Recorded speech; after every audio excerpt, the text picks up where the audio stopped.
Okay friends, it's time to get started on our job. One thing that I'm going to mention to you real quick is you don't necessarily need to remove the wheels to do this, but I'm going to remove them because it's going to make it a little bit easier. Let's get started.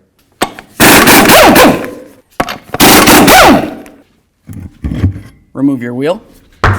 Okay, let's do the same to the other side. Now when you're doing these tie rod ends, something that I always recommend is to do it as an assembly. You want to do this tie rod end with the outer tie rod end as well, and of course you want to make sure that you replace the sleeve. All is one assembly.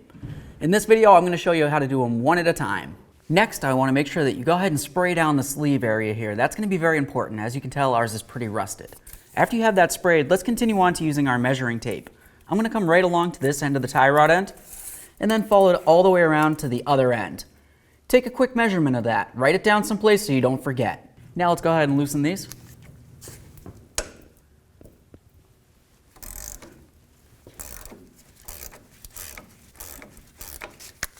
That one's nice and loose. Do the same.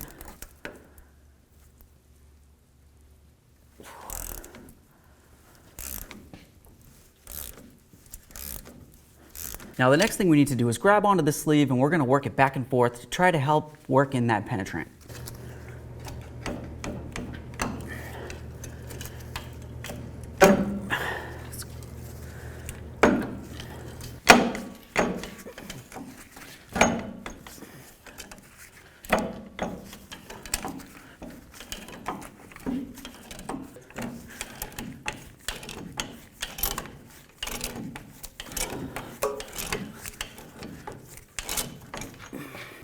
Now just get this off the rest of the way. Now that we have the sleeve off of the tie rod and we can move it around, the next thing I want to do is go ahead and remove this nut. Let's get the cotter pin out of the way first. Let's go ahead and cut that out of the way. So I'm just going to go ahead and turn the wheel a little bit. That way there it gives me access to this area.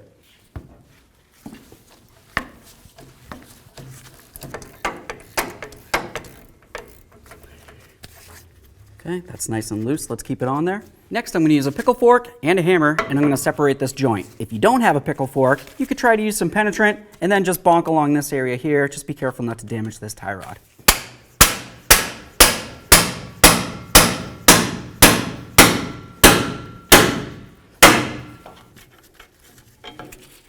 There it is, friends. Let's clean up any mess on the hole here. All right, let's get this new one in. Start our nut on there. We'll bottom it out and then torque it to 67 foot-pounds. Okay, that's bottomed out. Let's torque it. Now the next thing you want to do is inspect the nut right here. You want to make sure that the slot lines up with the hole that's in the stud of the tie rod. If it isn't, continue tightening until the very next one does. Now let's get our cotter pin in there. Now we'll just pin it over so there's no way that the nut can come loose. Just as a quick note, whichever tie rod you decide to do, it's always a good idea to make sure that you replace the sleeve as well. Before we go ahead and put this on the tie rod end, let's just add some copper never sees on both ends. Let's go ahead and start this on the tie rod end. Just a little bit so it starts, then we'll connect it to the other tie rod end. With it lined up, let's go ahead and turn it on. Now the reason why it's important to go ahead and put this sleeve on both tie rod ends at the same time is because you want to make sure you time your tie rods correctly. If you just screw it on all the way on one side and a little bit on the other, you might have an issue with your steering where it comes apart, and also the alignment professional is going to thank you in the long run. Now before we go ahead and tighten up the adjustment sleeve, the next thing that I want to pay attention to is this area right here. You want to make sure that this joint is lined up perfectly. If it seems like the tie rod's twisted and at an angle, and then you tighten it up, you're going to have an issue when it comes to steering. So now what we want to do is make sure that we measure the tie rod ends again. We remember the measurement from the original tie rod ends from one end all the way to the other. Let's make sure that the new one's the same exact length. After that, you're going to come right up here and we're going to tighten up these clamps.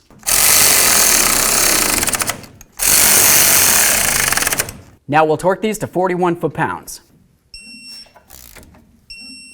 We'll get the wheel on here, start all of our lug nuts, get it back on the ground, and then we'll torque the lug nuts to 165 foot-pounds.